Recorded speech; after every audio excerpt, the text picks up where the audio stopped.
नमस्कार दोस्तों, मैं स्वागत करता हूं मेरे YouTube चैनल में। चलो शुरू करते हैं।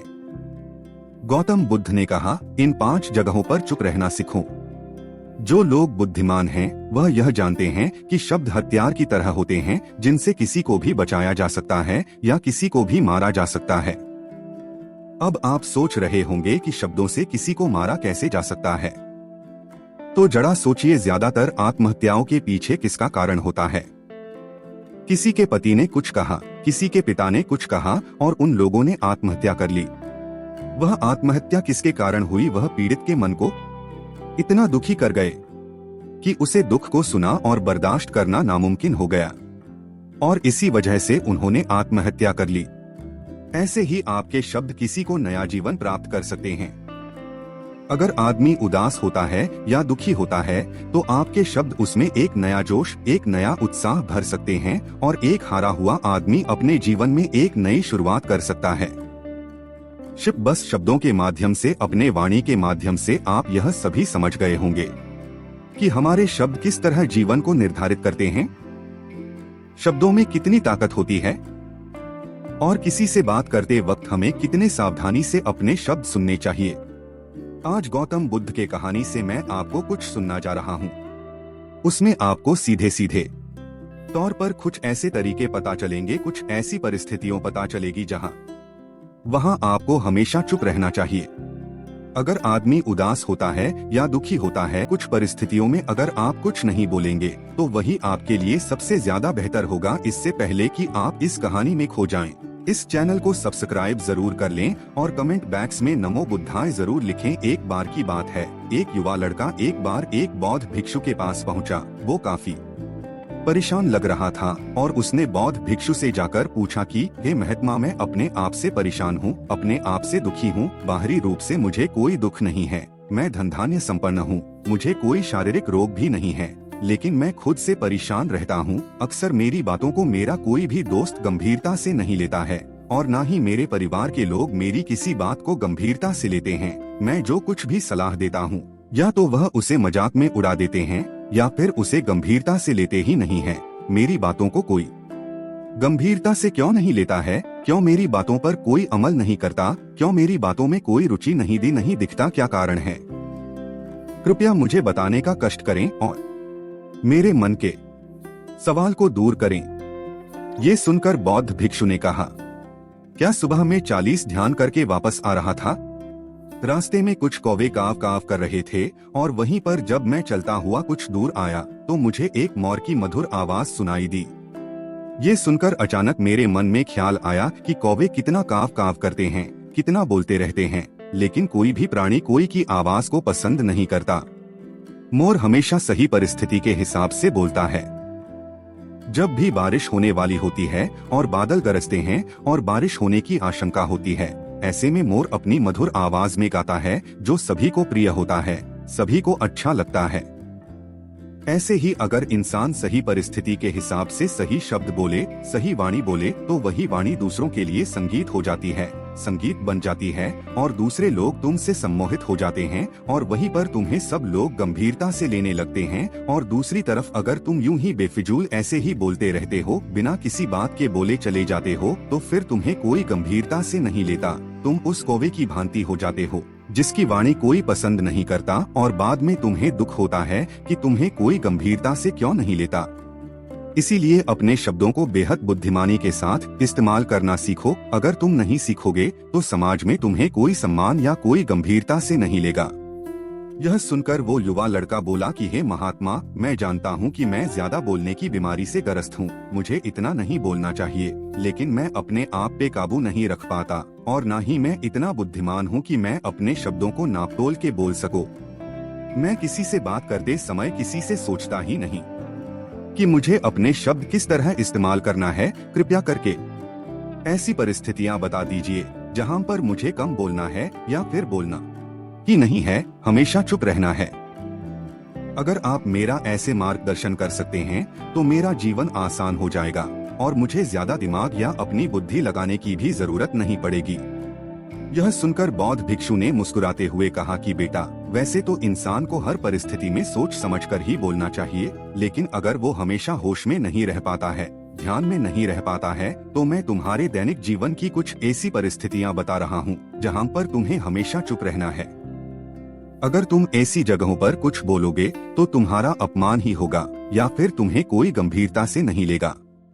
सबसे पहली जगह है, या यूं कहे ऐसी परिस्थिति जहां पर इंसान को हमेशा चुप रहना चाहिए, वो है जब किसी ऐसे विषय के बारे में बातचीत हो रही हो जिसके बारे में आपको कोई जानकारी ही नहीं है। तो ऐसी परिस्थिति में व्यर्थ में बीच में टांग अड़ाना, अपना ध्यान देना, व्यर्थ का ध्यान, आपको कुछ पता नहीं है लेकिन फिर भी आप अपना ध्यान देने के लिए उत्सुक हैं, तो ऐसी जगह पर आपका अपमान ही होगा। जरा तुम खुद सोचो, जब कोई बीमार आदमी अपनी बीमारी के बारे में चर्चा कर रहा हो और आपको उस बीमारी के बारे में कोई भी ज्ञान नहीं है, लेकिन फिर भी आप व्यर्थ में, बेकार में उसे ऐसी ऐसी उष्टियां बता रहे हैं जिनका उसकी बीमारी से कोई तालमेल ही नहीं है, तो ऐसे में आप अपनी प्रतिष्ठा अपने हाथों से खो रहे होते हैं और आपको पता ही नहीं होता। ऐसी परिस्थिति में आदमी को हमेशा सुनना चाहिए। ध्यान से सुनना भी एक कला होती है। अगर आप सुनने का दिखावा करेंगे, बात करेंगे, तो कहीं न कहीं सामने वाले आदमी को ये एहसास हो जाता है कि ये मेरी बात पूरे ध्यान से नहीं सुन रहा है। इसलिए जब आपको किसी विषय के बारे में पूरी तरह से जानकारी ना हो, तो वहाँ पर केवल अपने कान लगाना ही ज्यादा महत्वपूर्ण होता है, ज्यादा जरूरी होता है। आप उस इंसान की बातें ध्यान से सुन सकते हैं और इसी बीच आप दोनों के बीच एक संबंध पैदा होगा और उस संबंध सच्चा होगा, क्योंकि आपने उसके बात को बड़े ही ध्यान से सुना है और इस बात का पता सामने वाले को भी होता है। तो हम बिना कुछ बोले सिर्फ सुनने मात्र से किसी को अपना दोस्त है, अपना मित्र बना सकते हैं। इस बात को हमेशा ध्यान में रखना। दूसरी जगह जहां इंसान को हमेशा चुप रहना चाहिए वो है खाना खाते वक्त। खाना, इंसान को हमेशा चुप रहकर खाना चाहिए, मौन रहकर खाना चाहिए। महात्मा बुद्ध और उनके भिक्षु हमेशा चुप रहकर भोजन करते हैं, शांत भाव से भोजन करते हैं, परिपूर्ण होकर भोजन करते हैं, पूरी तरह से करते हैं, एक एक टुकड़े का स्वाद लेकर भोजन करते हैं। और ऐसा भोजन जब आपके शरीर में पहुंचता है तो आपके अंग अंग में होड़ जब प्राप्त कर लेता है। अक्सर हम भोजन करते हुए कुछ न कुछ बोलते रहते हैं, कुछ न कुछ सुनते रहते हैं, लेकिन मौन लेकर भोजन करके उसका स्वाद कभी नहीं लेते। हम उस भोजन को करते वक्त आधे अधूरे ही रहते हैं और इसीलिए हमारा शरीर रोगों से ग्रस्त हो जाता है। जरा तुम खुद सोचो, बौद्ध भिक्षु हमेशा भिक्षा लेकर भोजन करता है और भिक्षा भी कितनी बिल्कुल मामूली सी, और वो भी एक वक्त। तो एक वक्त भोजन करने के बाद भी वो इतने स्वस्थ रहते थे, इतने उत्साह, जोश और आनंद से भरे होते थे। और हम तो इतना खाना खाते हैं, इतनी सारी भोजन की सामग्री हमारे लिए उपलब्ध होती है, लेकिन हमारे शरीर में कोई ऊर्जा नहीं होती। इसका सबसे बड़ा कारण होता है कि हम अपना भोजन होश में नहीं करते हैं, परिपूर्ण होकर नहीं करते हैं, मौन रहकर नहीं करते हैं। इसलिए अपना भोजन हमेशा मौन रहकर ही करो। तीसरी जगह जहां पर अगर आपने चुप रहना सीख लिया तो इसका मतलब यह है कि आपने अपने ऊपर विजय हासिल कर ली। जी हाँ, गुस्से में शांत रहना या चुप रहना इतना आसान नहीं होता है। अक्सर हम गुस्से से भरकर कुछ ऐसे शब्द या अपशब्द बोल जाते हैं जिसका पछतावा हमें हमेशा रहता है, लेकिन जुबान से निकला हुआ शब्द वापस नहीं हो सकता। उस शब्द को मिटाया भी नहीं जा सकता, शाया भी नहीं जा सकता। अब वो जिंदगी भर हमारे दामन से जुड़ चुका है और वो गुस्से में बोला गया अब शब्द हमारे मन को समय समय पर बेचैन करता रहता है, दुखी करता रहता है। लेकिन गुस्से के वक्त चुप रहना सीखना भी एक बहुत बड़ी कला होती है। गुस्से में आदमी का अपने ऊपर काबू कहाँ रहता है, अपनी इंद्रियों को वश में कहाँ रख पाता है। इसीलिए इस कला को आप तभी सीख सकते हैं जब आप गुस्सा भी होश में रहकर कर पाएं। जब भी आपको गुस्सा आए, आपके दिमाग में सिर्फ एक ही बात आए कि मुझे चुप रहना है, मुझे किसी से कुछ गाली गलौज नहीं करना, किसी को कोई अपशब्द नहीं बोलना। और जब ये विचार गुस्से के साथ जुड़ जाता है और धीरे धीरे ये आदत बन जाता है, तो आप अपने गुस्से को भी काबू में करना सीख जाते हैं। जब भी कभी गुस्सा आए तो किसी को कुछ बोलने की बजाय कुछ शारीरिक व्यायाम करना शुरू कर दो। उछलना, भागना, दौड़ना, जिम करना, कुछ भी आप ऐसा व्यायाम कर सकते हो जिसमें आपका शरीर थक जाए। आप पाएंगे कि जब आपका शरीर थक जाता है तो आपका मन भी शांत हो जाता है। आपने उस गुस्से की ऊर्जा को एक सकारात्मक रूप दे दिया। और यही बुद्धिमान व्यक्ति की पहचान होती है, जो दूसरों के तानों से भी अपना घर बना लेता है, अपनी कामयाबी के रास्ते निकाल लेता है। वही सच में बुद्धिमान आदमी है जो जहर को भी दवा बनाकर इस्तेमाल करना सीख जाए। वही असली बुद्धिमान होता है। चौथी जगह जहां आप चुप रहेंगे तो आपके लिए वही सबसे ज्यादा बेहतर होगा, वही आपको सम्मान दिलाएगा। चौथी जगह है जब चार लोग आपस में बैठकर बातें कर रहे हो, कोई बैठक कर रहे हो, तो वहाँ पर जब चार लोग बात कर रहे होते हैं तो चारों लोग एक साथ तो बात कर नहीं सकते।